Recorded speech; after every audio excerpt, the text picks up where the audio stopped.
ಪ್ರಿಯಛಾತ್ರಾः ಸ್ವಾಗತಂ. ಇವತ್ತು ನಾವು 10ನೇ ತರಗತಿಯ ಪಠ್ಯಪುಸ್ತಕದ ಮೊದಲನೆಯ ಪಾಠ ಉಪನಿಷದ್ವಚನಂ ಇದರ ಬಗ್ಗೆ ಸ್ವಲ್ಪ ತಿಳ್ಕೊಳ್ಳೋಣ. ನೋಡಿ, ಪಾಠದ ಹೆಸರು ಉಪನಿಷದ್ವಚನಂ ಎಂಬುದಾಗಿ. ಅದರ ಅರ್ಥ ಉಪನಿಷತ್ತು ಹೇಳಿರುವಂತಹ ವಾಕ್ಯಗಳು, ಮಾತುಗಳು ಅಂತ ಅರ್ಥ. ಮಾತುಗಳು ಅಂದರೆ ನಿಮ್ಗೆ ಸಹಜವಾಗಿ ಅರ್ಥ ಆಗ್ತದೆ. ಆ ಮಾತನ್ನು ಎಲ್ಲಿ ಹೇಳಿದ್ದಾರೆ ಅಂದರೆ ಉಪನಿಷತ್ತಿನಲ್ಲಿ ಹೇಳಿದ್ದಾರೆ. ಹಾಗಾದ್ರೆ ಉಪನಿಷತ್ತು ಅಂದರೆ ಏನು? ಉಪನಿಷತ್ತು ಅಂದರೆ ವೇದಗಳ ಅಂತಿಮವಾದಂತಹ ಭಾಗ ಅಥವಾ ವೇದಗಳ ಸಾರಭೂತವಾದಂತಹ ಭಾಗ, ಅತ್ಯಂತ ಮಹತ್ವವಾದಂತಹ ಭಾಗ ಎಂಬುದಾಗಿ ಹೇಳ್ಬೋದು. ಅಲ್ಲದೆ ಈ ಉಪನಿಷತ್ತು ಅಂದರೆ ವೇದಾಂತ ಅಂತ ಅರ್ಥ. ಸರ್, ಗೊತ್ತಾಗಿಲ್ರಿ? ಹೌದು, ಅದನ್ನು ಸ್ವಲ್ಪ ತಿಳ್ಕೋಬೇಕು ಅಂತ ಆದರೆ ಸ್ವಲ್ಪ ವಿವರವಾಗಿ ತಿಳ್ಕೊಳ್ಳೋಣ. ವೇದಗಳು ಅಂತ ನೀವೆಲ್ಲರೂ ಕೇಳಿರ್ತೀರಿ. ವೇದಗಳು ಅಂತ ಕೇಳಿದ ತಕ್ಷಣ ನೀವು ಸಹಜವಾಗಿ ಋಗ್ವೇದ, ಯಜುರ್ವೇದ, ಸಾಮವೇದ, ಅಥರ್ವಣ ವೇದ ಇವೆಲ್ಲವೂ ಕೂಡ ನಿಮ್ಮ ಮನಸ್ಸಿಗೆ ಬರ್ತಾವೆ. ಆ ವೇದಗಳು ಅಂದ್ರೆ ಏನು? ಹಾಗಾದ್ರೆ ವೇದಗಳು ಅಂದರೆ ಪ್ರಪಂಚದ ಅತ್ಯಂತ ಪ್ರಾಚೀನವಾದಂತಹ ಸಾಹಿತ್ಯ. ಅದನ್ನು ವೇದ ಅಂತ ಹೇಳ್ತೀವಿ. ಹೌದು, ಸಾಹಿತ್ಯ ಅಂದಮೇಲೆ ಸಾಹಿತ್ಯದಲ್ಲಿ ಏನಾದರೂ ವಿಷಯ ಇರಬೇಕಲ್ಲ. ಹಾಗಾದ್ರೆ ವೇದಗಳಲ್ಲಿ ಏನಿದೆ? ವೇದಗಳಲ್ಲಿ ಏನಿದೆ ಅಂದರೆ ಆ ವೇದ ಎನ್ನುವಂತಹ ಶಬ್ದವೇ ತನ್ನಲ್ಲಿ ಏನಿದೆ ಎನ್ನುವುದನ್ನು ತಿಳಿಸ್ಕೊಡ್ತದೆ. ವೇದ ಎನ್ನುವಂತಹ ಶಬ್ದಕ್ಕೆ ಜ್ಞಾನ ಅಂತ ಅರ್ಥ.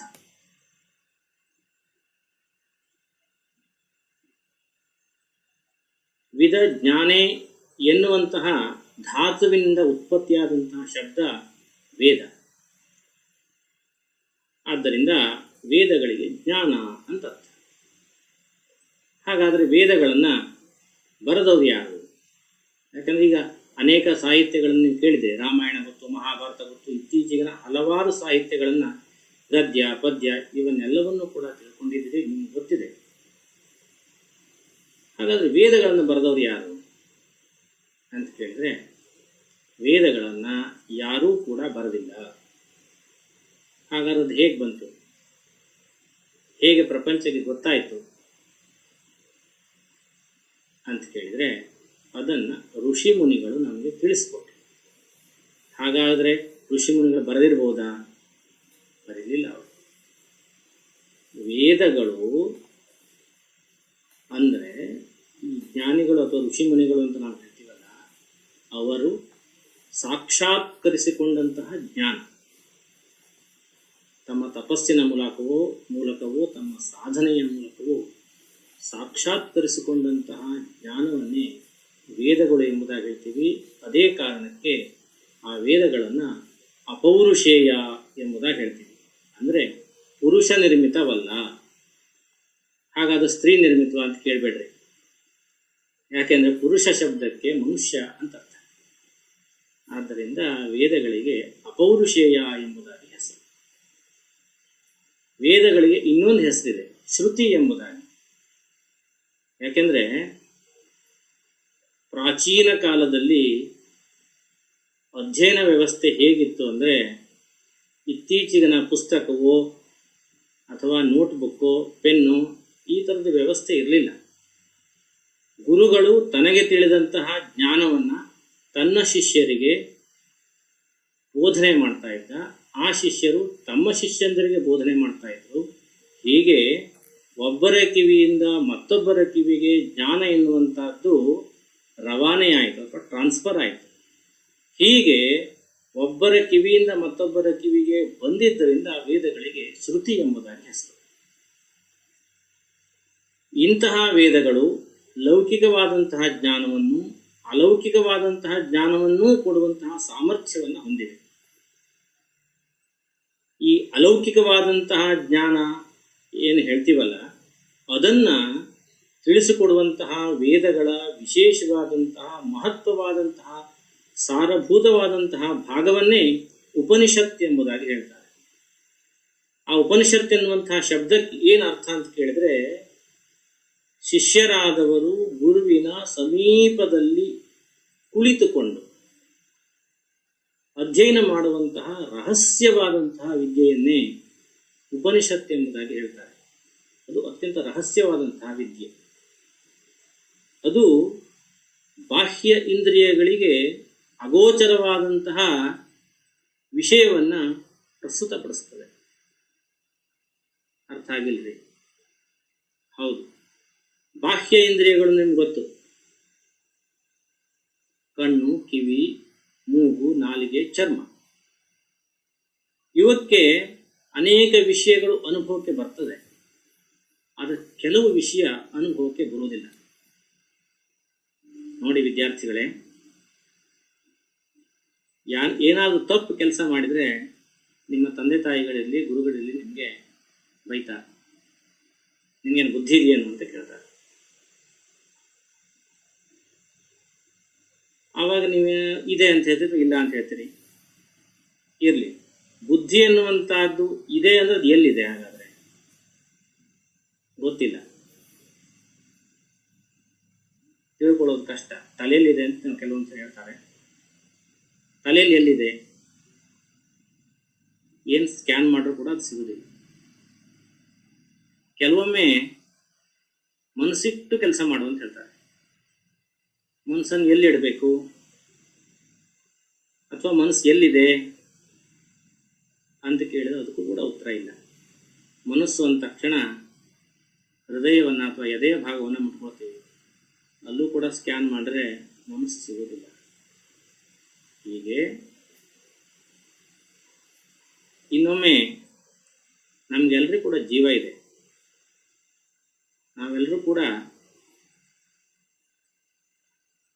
ಜೀವ ಹೋದ ನಂತರ ಸತ್ತ ಎನ್ನುವಂಥ ಒಂದು ಶಬ್ದವನ್ನು ಬಳಸ್ತೀವಿ.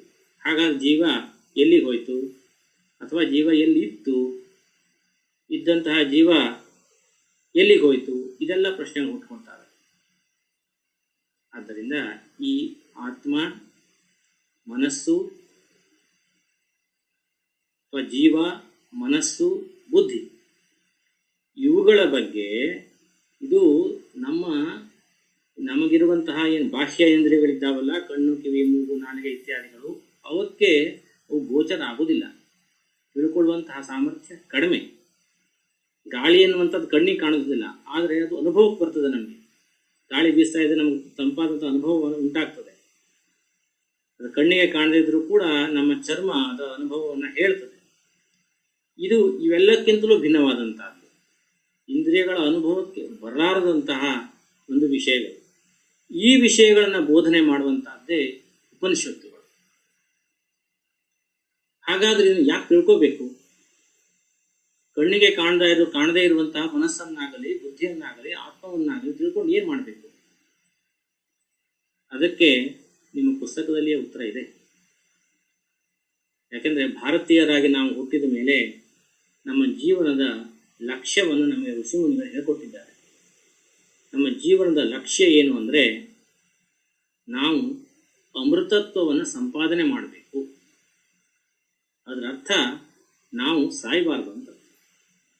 ಸಾಯಬಾರ್ದು ಅಂದರೆ ಸುಲಭವಾದಂತಹ ಒಂದು ಮಾರ್ಗವೇ ನಾವು ಹುಟ್ಟಬಾರ್ದು.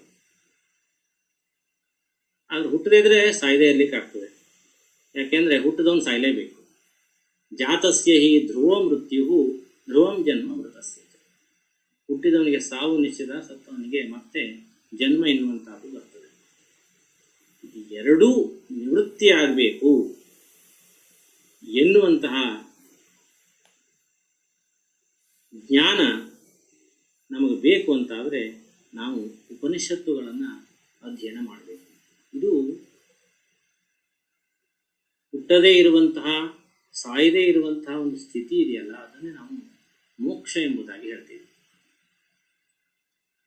ಈ ಮೋಕ್ಷ ಸಂಪಾದನೆಗೆ ಉಪನಿಷತ್ತಿನ ಜ್ಞಾನ ಬೇಕು,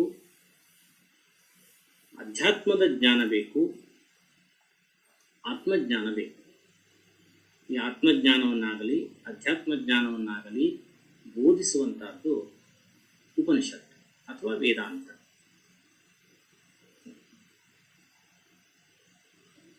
ನಿಮ್ಮ ಪುಸ್ತಕದಲ್ಲೇ ಬಂದಿರುವಂತಹ ಕೆಲವು ವಾಕ್ಯಗಳನ್ನು ಈಗ ಅರ್ಥೈಸಿಕೊಳ್ಳೋಣ. ಧರ್ಮ ಅರ್ಥ ಕಾಮ ಮೋಕ್ಷ ಚತುರ್ವಿಧ ಪುರುಷಾರ್ಥ. 4 ರೀತಿಯಾದಂತಹ ಪುರುಷಾರ್ಥಗಳು ಮನುಷ್ಯನು ಸಾಧನೆ ಮಾಡುವಂಥದ್ದು ಎಂಬುದಾಗಿ ನೀವು ಈ ಶಬ್ದಗಳನ್ನು ಕೇಳಿರ್ತೀರಿ. ಅದರಲ್ಲಿ ಮೊದಲನೇ ಧರ್ಮ, ಅರ್ಥ, ಕಾಮ, ಮೋಕ್ಷ. ಧರ್ಮಾಚರಣೆಯನ್ನು ಮಾಡಬೇಕು, ಆ ಮೂಲಕ ಸಂಪಾದನೆಯನ್ನು ಮಾಡಬೇಕು, ಅದರ ಮೂಲಕ ಸುಖವನ್ನು ಅನುಭವಿಸಬೇಕು, ಕೊನೆಯಲ್ಲಿ ಅತ್ಯಂತ ಶ್ರೇಷ್ಠವಾದಂತಹ ಮೋಕ್ಷವನ್ನು ಹೊಂದಬೇಕು ಎಂಬುದಾಗಿ ಇದು ಮಾನವನ ಜೀವನದ ಒಂದು ಗುರಿ ಆಗಿರಬೇಕು. ತೇಷಾಂ ಪ್ರಾಪ್ತಿರೇವ ಮಾನವ ಜೀವನಸ್ಯ ಅಂತಿಮಂ ಲಕ್ಷ್ಯಂ ಇತಿ ಭಾರತೀಯಾನಾಂ ದೃಢ ವಿಶ್ವಾಸ. ನಾವು ಭಾರತೀಯರು ಇದನ್ನು ನಂಬಿದ್ದೇವೆ. ಧರ್ಮ ಅರ್ಥ ಕಾಮ ಮೋಕ್ಷಗಳನ್ನು ಹೊಂದುವುದೇ ಮನುಷ್ಯ ಜನ್ಮದ ಪರಮೋದ್ದೇಶ ಎಂಬುದಾಗಿ. ತೇಷು ಅಂತಿಮಸ್ಯ ಮೋಕ್ಷಸ್ಯ ಪ್ರಾಪ್ತಿ ಆತ್ಮಜ್ಞಾನಾದೇವ ಭವತಿ. ಧರ್ಮ ಸಂಪಾದನೆಯನ್ನು ಮಾಡಬಹುದು, ಧರ್ಮಾಚರಣೆಯನ್ನು ಮಾಡಬಹುದು, ಸಂಪಾದನೆಯನ್ನು ಮಾಡಬಹುದು, ಸುಖವನ್ನು ಈ ಲೋಕದಲ್ಲಿ ಅನುಭವಿಸಬಹುದು. ಆದರೆ ಮೋಕ್ಷವನ್ನು ಪಡೆಯಬೇಕು ಅಂತಾದರೆ ಅದಕ್ಕೆ ವಿಶೇಷವಾದಂತಹ ಜ್ಞಾನ ಬೇಕು. ಅದನ್ನು ಆತ್ಮಜ್ಞಾನ ಎಂಬುದಾಗಿ ಕರೀತಾರೆ. ಆ ಆತ್ಮಜ್ಞಾನದಿಂದಲೇ ಮೋಕ್ಷವನ್ನು ಪಡೆಯಲಿಕ್ಕೆ ಸಾಧ್ಯವಾಗ್ತದೆ. ಆತ್ಮಜ್ಞಾನ ಪ್ರಾಪ್ತವು ವೇದಾಹ ಉಪನಿಷದಶ್ಚ ಸಾಧನಾನಿ ಭವಂತಿ. ಈ ಆತ್ಮಜ್ಞಾನವನ್ನು ಪಡೆದಿಗೆ ವೇದಗಳು ಮತ್ತು ಉಪನಿಷತ್ತುಗಳೇ ಸಾಧನಗಳಾಗಿದ್ದಾವೆ. ನಮಗೆ ಅವು ಮಾರ್ಗದರ್ಶಕಗಳಾಗಿದ್ದಾವೆ. ಏತಾಹ ಉಪನಿಷದಃ ಶತಾಧಿಕಾಃ ಸಂತಿ. ಈ ಉಪನಿಷತ್ತುಗಳು 100 ಅದರಲ್ಲಿ 10 ಉಪನಿಷತ್ತುಗಳನ್ನು ಪ್ರಸಿದ್ಧ ಎಂಬುದಾಗಿ ಜ್ಞಾನಿಗಳು ಹೇಳ್ತಾರೆ. ಈಶ, ಕೇನ, ಕಠ, ಪ್ರಶ್ನ, ಮುಂಡಕ, ಮಾಂಡುಕ್ಯ, ತೈತ್ತಿರೀಯ, ಛಾಂದೋಗ್ಯ, ಬೃಹದಾರಣ್ಯಕ, ಹೀಗೆ 10 ಉಪನಿಷತ್ತುಗಳು. ತಾಸು ಪ್ರೋಕ್ತಾಃ ಕೇಚನ ಮುಂತಾಃ ಅರ್ಥ ನಿರೂಪಿತಾಃ. ಆ ಉಪನಿಷತ್ತುಗಳಲ್ಲಿ ನಾವೇನು ಕೆಲವು ಸಂಸ್ಕೃತ ವಾಕ್ಯಗಳನ್ನು ಹೇಳಿದ್ದೀವಿ, ಆ ಸಂಸ್ಕೃತ ವಾಕ್ಯಗಳಿಗೆ ಮಂತ್ರ ಅಂತ ಹೇಳ್ತಾರೆ. ಅದನ್ನು ಅವು ಅತ್ಯಂತ ಸಾಧಾರಣವಾದಂತಹ ವಿಷಯ ಅಲ್ಲ. ಆದ್ದರಿಂದ ಆ ವಾಕ್ಯಗಳನ್ನು ಮಂತ್ರ ಎಂಬುದಾಗಿ ಹೇಳ್ತಾರೆ. ಈ ಮಂತ್ರ ಶಬ್ದಕ್ಕೆ ಅರ್ಥ ಏನು ಅಂತ ಹೇಳಿದ್ರೆ ಮನನಾತ್ ತ್ರಾಯತೆ ಇತಿ ಮಂತ್ರ. ಅದನ್ನು ನಾವು ಅಧ್ಯಯನ ಮಾಡೋದ್ರಿಂದ ತ್ರಾಯತೆ ರಕ್ಷಿಸುತ್ತದೆ. ರಕ್ಷಿಸುತ್ತದೆ ಅಂದರೆ ಯಾವುದರಿಂದ ರಕ್ಷಿಸ್ತದೆ? ಯಾರೋ ಪೊಲೀಸರು ಅಥವಾ ಇನ್ಯಾರೋ ತಂದೆ ತಾಯಿಗಳು, ಇನ್ಯಾರೋ ಶಿಕ್ಷಕರು ಬೈತಾರೋ ಅವರಿಂದ ರಕ್ಷಣೆ ಮಾಡ್ತದೆ ಅಂತ ಅರ್ಥ ಅಲ್ಲ. ನಮಗೆ ರಕ್ಷಣೆ ಯಾರಿಂದ ಬೇಕಾಗಿದೆ ಅಂತ ಕೇಳಿದ್ರೆ ಈ ಹುಟ್ಟು ಸಾವು ಎನ್ನುವಂತಹ ಒಂದು ಸಂಸಾರ ಬಂಧನ ಇದೆ. ಆ ಬಂಧನದಿಂದ ನಮಗೆ ರಕ್ಷಣೆ ಬೇಕಾಗಿದೆ. ಆ ರಕ್ಷಣೆಯನ್ನ ಕೊಡುವಂತಹದ್ದೇ ಮಂತ್ರ. ಮನಸ್ಸಿಗೆ ಶಾಂತಿಯನ್ನು ಕೊಡುವಂತಹದ್ದೇ ಮಂತ್ರ. ಆ ಮಂತ್ರಗಳನ್ನು ಇಲ್ಲಿ ಕೊಟ್ಟಿದ್ದಾರೆ. ಅದು ಕೇವಲ ಉಪನಿಷತ್ತಲ್ಲಿ ಇರುವಂತಹ ಕೆಲವು ಮಂತ್ರಗಳು. ಆ ಮಂತ್ರಗಳನ್ನು ನಿಮಗೆ ಮುಂದೆ ತಿಳಿಸ್ಕೊಟ್ಟೆ.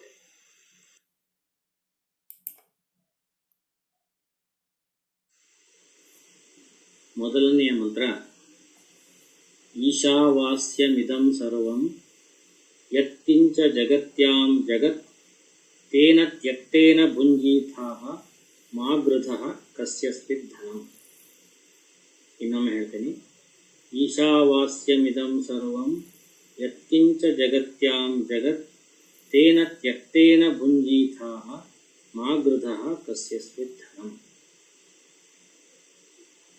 ಜಗತ್ಯಾಂ ಯತ್ಕಿಂಚ ಜಗತ್ ತೇನ ಈಶಾವಾಸ್ಯಂ ಇದಂ ಸರ್ವಂ ತ್ಯಕ್ತೇನ ಭುಂಜೀಥಾಃ ಕಸ್ಯಸ್ಮಿತ್ ಧನಂ ಮಾ ಗೃಧಃ.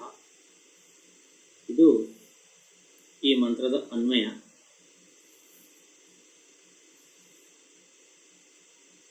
ಜಗತ್ಯಾಂ, ಈ ಜಗತ್ತಿನಲ್ಲಿ, ಯತ್ಕಿಂಚ ಜಗತ್, ಯಾವೆಲ್ಲ ವಸ್ತುಗಳು ಇದ್ದಾವೋ ಅವೆಲ್ಲವೂ ಕೂಡ ತೇನ ಈಶಾ ವಾಸ್ಯಂ, ಆ ಭಗವಂತನಿಂದ ಆವರಿಸಲ್ಪಟ್ಟಿದೆ.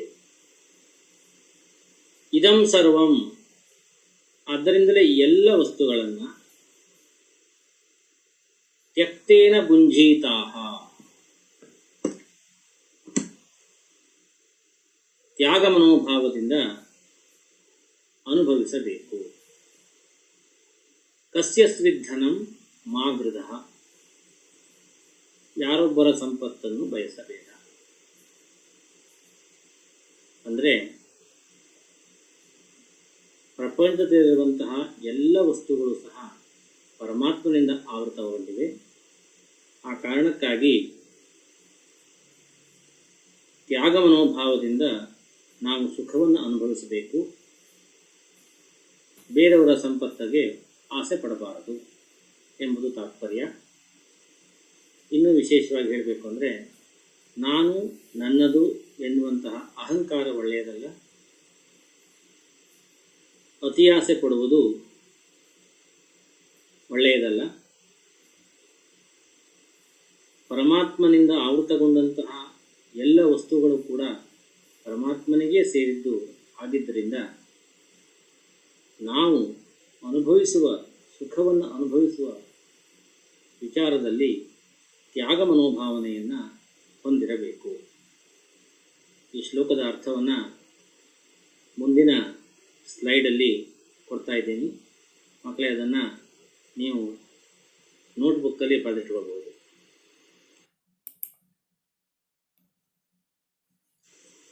ಈ ಜಗತ್ತಿನಲ್ಲಿರುವ ಚರಾಚರ ವಸ್ತುಗಳೆಲ್ಲವೂ ಪರಮಾತ್ಮನಿಂದ ವ್ಯಾಪ್ತವಾಗಿವೆ. ಆದ್ದರಿಂದ ತ್ಯಾಗ ಮನೋಭಾವದಿಂದ ಸುಖವನ್ನು ಅನುಭವಿಸು, ಬೇರೆಯವರ ಸಂಪತ್ತನ್ನು ಬಯಸಬೇಡ.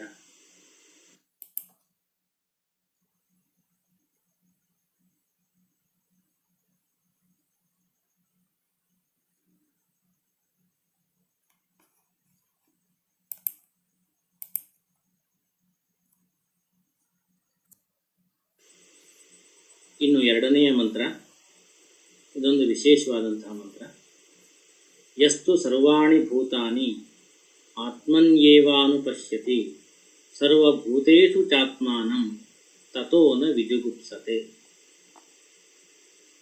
ಯಸ್ತು, ಯಾವ ಮನುಷ್ಯನು, ಸರ್ವಾಣಿ ಭೂತಾನಿ, ಎಲ್ಲ ಜೀವಿಗಳನ್ನು, ಆತ್ಮನಿಯೇವ, ತನ್ನಲ್ಲಿಯೇ ಅಥವಾ ತನ್ನ ಆತ್ಮದಲ್ಲಿಯೇ, ಅನುಪಶ್ಯತಿ, ನೋಡುತ್ತಾನೋ, ಸರ್ವಭೂತೇಷು, ಎಲ್ಲ ಜೀವಿಗಳಲ್ಲಿಯೂ ಸಹ, ಆತ್ಮಾನಂ, ತನ್ನನ್ನೇ ಕಾಣುತ್ತಾನೋ, ಅನುಪಶ್ಯತಿ, ಕಾಣುತ್ತಾನೋ, ತತಃ ಸಹ ನ ವಿಜುಗುಪ್ಸತೆ, ಹಾಗೆ ನೋಡುವುದರಿಂದ ಅವನು ಜುಗುಪ್ಸೆಯನ್ನು ಹೊಂದುವುದಿಲ್ಲ. ಪ್ರಪಂಚದಲ್ಲಿ ಅನೇಕ ಜೀವಿಗಳಿದ್ದಾವೆ. ನಾವು ಹಿಂದಿನ ಮಂತ್ರದಲ್ಲಿ ತಿಳಿದುಕೊಂಡ ಹಾಗೆ ಎಲ್ಲ ಜೀವಿಗಳಲ್ಲಿಯೂ ಸಹ ಪರಮಾತ್ಮನಿದ್ದಾನೆ.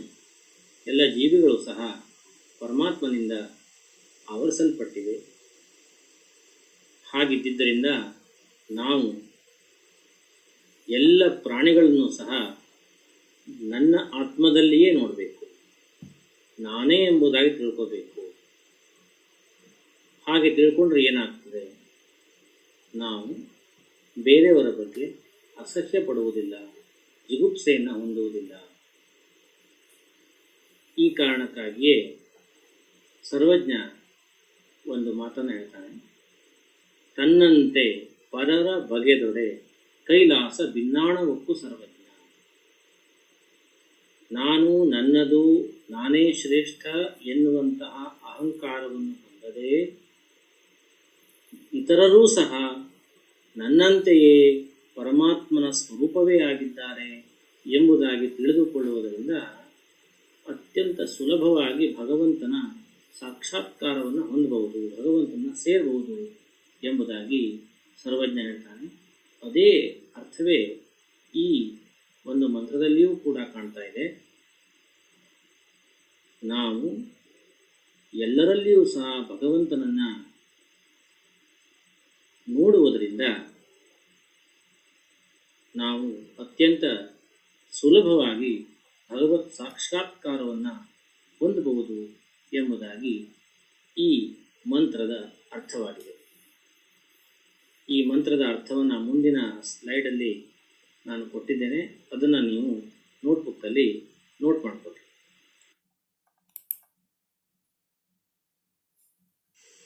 ಯಾವನು ಸರ್ವಪ್ರಾಣಿಗಳನ್ನು ತನ್ನ ಆತ್ಮದಲ್ಲಿಯೇ ನೋಡುತ್ತಾನೆಯೋ ಮತ್ತು ಎಲ್ಲ ಪ್ರಾಣಿಗಳಲ್ಲಿಯೂ ತನ್ನ ಆತ್ಮವನ್ನು ನೋಡುತ್ತಾನೆಯೋ ಅವನು ಹಾಗೆ ನೋಡುವುದರಿಂದ ಜುಗುಪ್ಸೆಯನ್ನು ಮಾಡುವುದಿಲ್ಲ.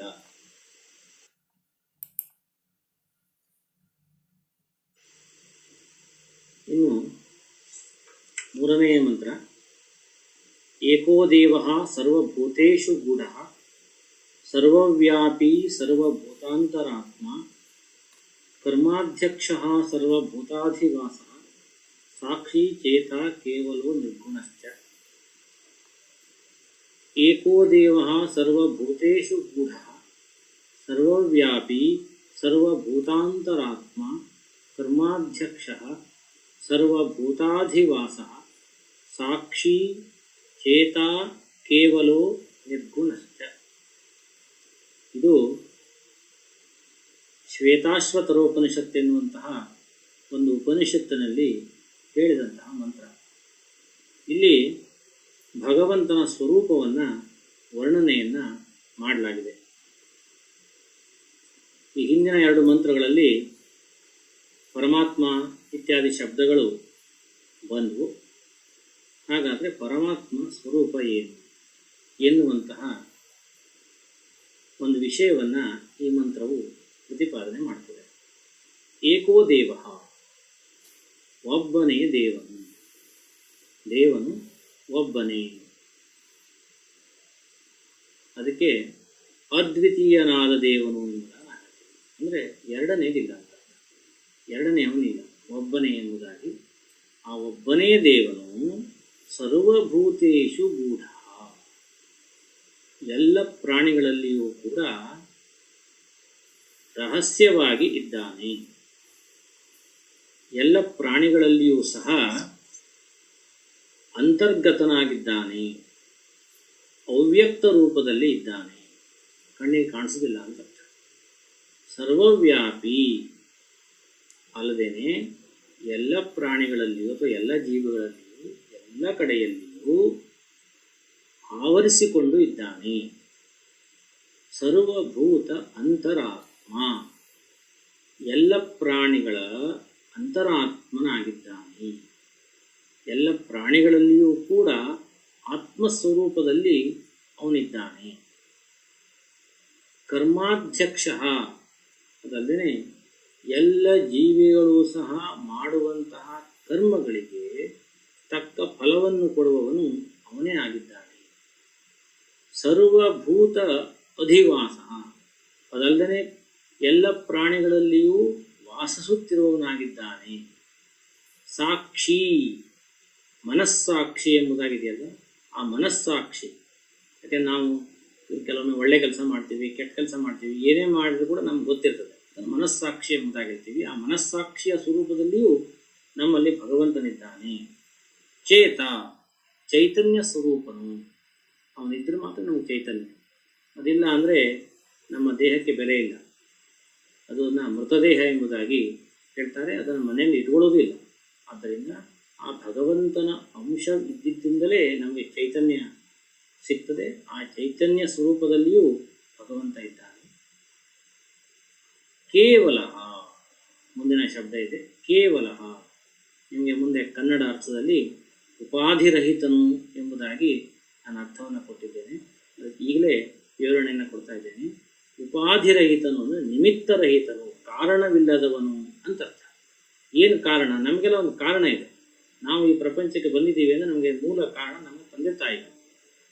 ಆದರೆ ಆ ಭಗವಂತನಿಗೆ ಅದಿಲ್ಲ. ತಂದೆ ತಾಯಿಗಳು ಇಲ್ಲ ಅಂತ ಅರ್ಥ. ಈಗ ನಾವು ಬೆಳೀತಾ ಇದ್ದೀವಿ, ನಮಗೊಂದು ಕಾರಣ ಇದೆ, ಆಹಾರ ಸೇವನೆ ಮಾಡ್ತೀವಿ, ನೀರನ್ನು ಕುಡಿತೀವಿ. ಹೀಗೆ ನಮ್ಮ ಅಸ್ತಿತ್ವಕ್ಕೆ ಒಂದು ಅನೇಕ ಕಾರಣಗಳಿದ್ದಾವೆ. ಆದರೆ ಭಗವಂತನ ಅಸ್ತಿತ್ವಕ್ಕೆ ಯಾವುದೇ ಕಾರಣವಿಲ್ಲ. ಆಮೇಲೆ ನಿರ್ಗುಣಶ್ಚ, ಗುಣರಹಿತನಾಗಿದ್ದಾನೆ. ಸತ್ವ ರಜ ತಮೋ ಗುಣಗಳಿದ್ದಾವಲ್ಲ, ಆ ಗುಣಗಳು ಯಾವುದೂ ಕೂಡ ಅವನಿಗಿಲ್ಲ. ನಮಗಿದೆ, ನಾವೆಲ್ಲ ಏನು ಜೀವಿಗಳಿದ್ದೀವಿ, ನಮಗೆಲ್ಲ ಸತ್ವಗುಣಗಳು, ರಜೋಗುಣ, ತಮೋಗುಣ, ಎಲ್ಲ ರೀತಿಯಾದಂತಹ ಗುಣಗಳು ಕೂಡ ಇದ್ದಾವೆ. ಕೆಲವೊಮ್ಮೆ ನಗ್ತೀವಿ, ಕೆಲವೊಮ್ಮೆ ಸಿಟ್ಟು ಬರ್ತದೆ, ಕೆಲವೊಮ್ಮೆ ಆನಂದವಾಗಿರ್ತೀವಿ. ಹೀಗೆ ಅನೇಕ ಗುಣಗಳು ನಮ್ಮಲ್ಲಿದ್ದಾವೆ. ಆದರೆ ಭಗವಂತನಿಗೆ ಅದು ಯಾವ ಗುಣಗಳು ಇಲ್ಲ, ಅವನು ನಿರ್ಗುಣನಾಗಿದ್ದಾನೆ ಎಂಬುದು ಈ ಮಂತ್ರದ ಅರ್ಥ.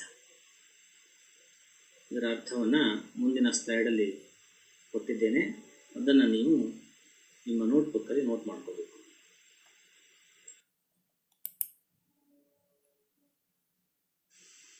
ಅದ್ವಿತೀಯನಾದ ದೇವನು ಎಲ್ಲ ಜೀವಿಗಳಲ್ಲಿ ರಹಸ್ಯವಾಗಿ ಇರುವವನು, ಸರ್ವವ್ಯಾಪಿಯೂ, ಎಲ್ಲ ಜೀವಿಗಳ ಒಳಗಿನ ಶಕ್ತಿಯೂ, ಕರ್ಮಗಳಿಗೆ ತಕ್ಕ ಫಲವನ್ನು ನೀಡುವವನು, ಸರ್ವ ಪ್ರಾಣಿಗಳಲ್ಲಿ ವಾಸಿಸುತ್ತಿರುವವನು, ಮನಸ್ಸಾಕ್ಷಿಯೂ, ಚೈತನ್ಯ ಸ್ವರೂಪನೂ, ಉಪಾಧಿರಹಿತನೂ, ನಿರ್ಗುಣನೂ ಆಗಿದ್ದಾನೆ.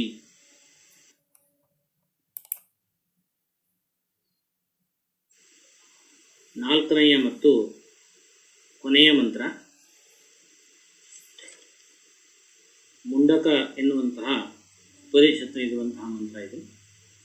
ಯಥಾ ನದ್ಯಃ ಸ್ಯಂದಮಾನಾಃ ಸಮುದ್ರೇ ಅಸ್ತಂಗಚ್ಚಂತಿ ನಾಮರೂಪೇ ವಿಹಾಯ ತಥಾ ವಿದ್ವಾನ್ ನಾಮರೂಪಾದ್ವಿಮುಕ್ತಃ ಪರಾತ್ಪರಂ ಪುರುಷಮುಪೈತಿ ದಿವ್ಯಂ. ಯಥಾ ನದ್ಯಃ ಸ್ಯಂದಮಾನಾಃ ಸಮುದ್ರೇ ಅಸ್ತಂಗಚ್ಚಂತಿ ನಾಮರೂಪೇ ವಿಹಾಯ ತಥಾ ವಿದ್ವಾನ್ ನಾಮರೂಪಾದ್ವಿಮುಕ್ತಃ ಪರಾತ್ಪರಂ ಪುರುಷಮುಪೈತಿ ದಿವ್ಯಂ. ಈ ಮಂತ್ರವು ಪರಮಾತ್ಮನಲ್ಲಿ ಐಕ್ಯವಾದಾಗ ನಮ್ಮ ಸ್ವರೂಪ ಏನು ಎನ್ನುವಂತಹ ವಿಷಯವನ್ನು ಪ್ರತಿಪಾದನೆ ಮಾಡ್ತಾ ಇದೆ. ಈ ಭೂಮಿಯಲ್ಲಿ ಅನೇಕ ನದಿಗಳಿದ್ದಾವೆ, ಬೇರೆ ಬೇರೆ ಹೆಸರಿದೆ, ಬೇರೆ ಬೇರೆ ರೂಪ ಕೂಡ ಇದೆ. ಅಂದರೆ ಕೆಲವು ನದಿಗಳು ಅಗಲವಾಗಿದ್ದಾವೆ ಹೇಳ್ತಾರೆ, ಕೆಲವು ಅಷ್ಟು ಅಗಲ ಇರೋದಿಲ್ಲ, ಕೆಲವು ಬಹಳ ಕಿಲೋಮೀಟರ್ ಹೆಚ್ಚು ಹರಿದು ಹೋಗ್ತವೆ. ಈ ಎಲ್ಲ ನದಿಗಳು ಹರಿದು ಹೋಗಿ ಸಮುದ್ರವನ್ನು ಸೇರ್ತವೆ. ಯಥಾ ನದ್ಯಃ ಸ್ಯಂದಮಾನಾಃ ಸಮುದ್ರೇ ಅಸ್ತಂಗಚ್ಚಂತಿ, ಎಲ್ಲ ನದಿಗಳು ಕೂಡ ಹರಿದು ಹೋಗಿ ಸಮುದ್ರವನ್ನು ಸೇರ್ತವೆ. ನದಿಗಳಿಗೆ ಅನೇಕ ಹೆಸರಿದೆ. ಗಂಗಾ ಇದೆ, ತುಂಗಾ ಇದೆ, ನರ್ಮದಾ ಇದೆ, ಕಾವೇರಿ ನದಿ ನಮ್ಮ ಕರ್ನಾಟಕದಲ್ಲಿ ಹರಿಯುತ್ತದೆ. ಹೀಗೆ ಅನೇಕ ನದಿಗಳು ಹರಿದು ಹೋಗಿ ಸಮುದ್ರವನ್ನು ಸೇರ್ತವೆ. ಹೇಗೆ ಸೇರ್ತವೆ ಅಂದರೆ ನಾಮರೂಪೇ ವಿಹಾಯ, ಅವುಗಳಿಗೇನು ಹೆಸರು ಇತ್ತಲ್ಲ, ಆ ಹೆಸರು ಮತ್ತು ರೂಪ ಅವೆಲ್ಲವೂ ಕೂಡ ಸಮುದ್ರವನ್ನು ಸೇರಿದ ಬಳಿಕ ಕಾಣಿಸೋದೇ ಇಲ್ಲ. ಸಮುದ್ರವನ್ನು ಸೇರಿದ ಮೇಲೆ ಇದು ಗಂಗಾ ನದಿ ಅಂತ ಹೇಳಲಿಕ್ಕೆ ನಮ್ಗೆ ಆಗಬೇಕಾ, ನೀರೇ ಆಗ್ಬಿಡ್ತದೆ, ಸಮುದ್ರವೇ ಆಗ್ಬಿಡ್ತದೆ. ಇದು ನರ್ಮದಾ ನದಿ, ಇದು ಯಮುನಾ ನದಿ ಅಥವಾ ಕಾವೇರಿ ನದಿ ಎಂಬುದಾಗಿ ಹೇಳಲಿಕ್ಕೆ ಗುರುತಿಸ್ಲಿಕ್ಕೆ ಕೂಡ ಆಗೋದಿಲ್ಲ. ಹೀಗೆ ಜ್ಞಾನಿಯಾದಂತಹ ಪುರುಷನು ಅಥವಾ ಜ್ಞಾನಿಯಾದಂತಹ ವ್ಯಕ್ತಿಯು ನಾಮರೂಪಾದ್ವಿಮುಕ್ತಃ ಪರಾತ್ಪರಂ ಪುರುಷಮುಪೈತಿ ದಿವ್ಯಂ. ಜ್ಞಾನವುಳ್ಳಂತಹ, ಜ್ಞಾನವನ್ನು ಗಳಿಸಿದಂತಹ ವ್ಯಕ್ತಿಯೂ ಸಹ ಪರಮಾತ್ಮನನ್ನು ಹೊಂದಿದ ಮೇಲೆ ನಾಮ ರೂಪಗಳನ್ನು ಬಿಡುತ್ತಾನೆ ಅಂತರ್ಥ. ಹಾಗಂದ್ರೇನು? ಮೊದಲನೇದಾಗಿ ಪರಮಾತ್ಮ ಎನ್ನುವಂತಹ ಅನುಭವ ನಮಗೆ ಆಗೋದಿಲ್ಲ. ಯಾಕೆ ಅಂತ ಕೇಳಿದ್ರೆ, ಪರಮಾತ್ಮ ಎಲ್ಲ ಕಡೆ ಇದ್ದರೂ ಕೂಡ, ಹಿಂದಿನ ಮಂತ್ರದಲ್ಲಿ ಹೇಳಿದ ಹಾಗೆ ಎಲ್ಲ ಕಡೆ ಇದ್ದರೂ ಸಹ ನಮ್ಮ ಅನುಭವಕ್ಕೆ ಯಾಕೆ ಬರೋದಿಲ್ಲ ಅಂದರೆ, ನಮಗೆ ಅಜ್ಞಾನವೆನ್ನುವಂತಹ ಒಂದು ಕತ್ತಲೆ ಇದೆ. ಬೆಳಕಿದ್ರೆ ನಮಗೆ ಕಾಣ್ತಾ ಇತ್ತು, ಆದರೆ ಅಜ್ಞಾನ ಎನ್ನುವಂತಹ ಕತ್ತಲೆ ನಮ್ಮಲ್ಲಿ ಇದ್ದಿದ್ದರಿಂದ ಪರಮಾತ್ಮನ ಅನುಭವ ನಮಗೆ ಬರೋದಿಲ್ಲ. ಆ ಅಜ್ಞಾನವೆನ್ನುವಂತಹ ಕತ್ತಲೆಯನ್ನು ಹೇಗೆ ಬೆಳಕನ್ನಾಗಿ ಪರಿವರ್ತನೆ ಮಾಡಬೇಕು? ಯಾಕೆಂದರೆ ಕತ್ತಲೆ ಹೋಗಬೇಕು ಅಂದರೆ ಬೆಳಕನ್ನು ತಂದುಬಿಟ್ರೆ ಕತ್ತಲೆ ಹೋಗಿ ಬೆಳಕು ಬಂದ್ಬಿಡ್ತದೆ. ಹಾಗೆ ಜ್ಞಾನವನ್ನು ಗಳಿಸುವುದರಿಂದ ಅಜ್ಞಾನವೆಂಬಂತಹ ಕತ್ತಲೆಯು ದೂರವಾಗ್ತದೆ. ಆಗ ಪರಮಾತ್ಮನ ದರ್ಶನವಾಗ್ತದೆ. ಪರಮಾತ್ಮನ ದರ್ಶನ ಆದಮೇಲೆ ಆ ವ್ಯಕ್ತಿಗೆ ಒಂದು ಹೆಸರು ಮೊದಲಿತ್ತು, ಒಂದು ರೂಪ ಇತ್ತು, ಒಂದು ಹೆಸರಿತ್ತು. ಆ ನಾಮ ಮತ್ತು ರೂಪ, ಹೆಸರು ಮತ್ತು ರೂಪ ಇವೆಲ್ಲವನ್ನು ಬಿಟ್ಟು ಪರಮಾತ್ಮನಲ್ಲಿಯೇ ಒಂದಾಗ್ತಾನೆ, ಅಂದರೆ ಮೋಕ್ಷವನ್ನು ಹೊಂದುತ್ತಾನೆ. ಪರಮಾತ್ಮನಲ್ಲಿ ಐಕ್ಯ ಆದಮೇಲೆ ಇವನು ಇಂತಹ ವ್ಯಕ್ತಿ ಅಂತ ಗುರುತಿಸ್ಲಿಕ್ಕೆ ಆಗೋದಿಲ್ಲ, ಅಥವಾ ಇವನಿಗಿಂತ ರೂಪ ಎಂಬುದಾಗಿ ಅದನ್ನು ನೋಡಲಿಕ್ಕೂ ಕೂಡ ಆಗೋದಿಲ್ಲ.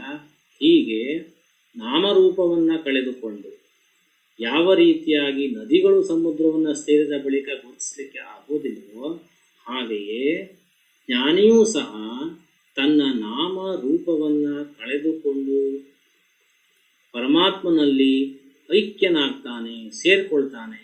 ಅದನ್ನೇ ಮೋಕ್ಷ ಎಂಬುದಾಗಿ ಹೇಳ್ತಾರೆ ಎಂಬುದಾಗಿ ಈ ಮಂತ್ರವು ನಮಗೆ ತಿಳಿಸ್ಕೊಡ್ತಾ ಇದೆ. ಮುಂದಿನ ಸ್ಲೈಡಲ್ಲಿ ಈ ಮಂತ್ರದ ಅರ್ಥವನ್ನು ಕೊಟ್ಟಿದ್ದೇನೆ ಕನ್ನಡದಲ್ಲಿ. ಅದನ್ನು ನೀವು ನೋಟ್ಬುಕ್ಕಲ್ಲಿ ನೋಟ್ ಮಾಡಿ.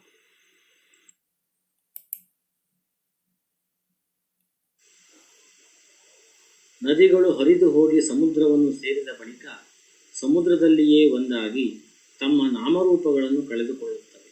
ಹಾಗೆಯೇ ಆತ್ಮಜ್ಞಾನಿಯು ಪರಮಾತ್ಮನನ್ನು ಸೇರಿ ತನ್ನ ನಾಮರೂಪಗಳಿಂದ ಮುಕ್ತನಾಗಿ ಪರಮಾತ್ಮನಲ್ಲಿಯೇ ಒಂದಾಗುತ್ತಾನೆ.